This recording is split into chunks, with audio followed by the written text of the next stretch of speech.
بسم اللہ الرحمن الرحیم۔ السلام علیکم۔ امید کرتی ہوں کہ آپ سب خیریت سے ہوں گے۔ Welcome back to my channel.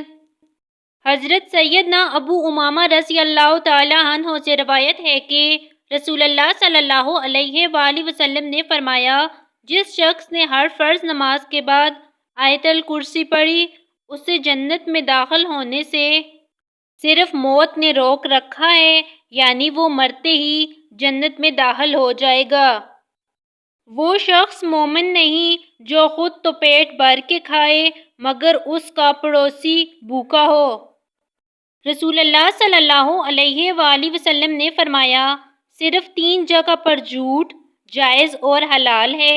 ایک یہ کہ آدمی اپنی بیوی سے بات کرے تاکہ اس کو راضی کرے، دوسرا جنگ میں جھوٹ بولنا، اور تیسرا لوگوں کے درمیان صلح کرانے کے لیے جھوٹ بولنا۔ اللہ تعالی ہم سب مسلمانوں کو ان احادیث مبارک کو سننے اور ان سب پر عمل کرنے کی توفیق عطا فرمائے، آمین۔ Thanks for watching the video. Subscribe for more videos.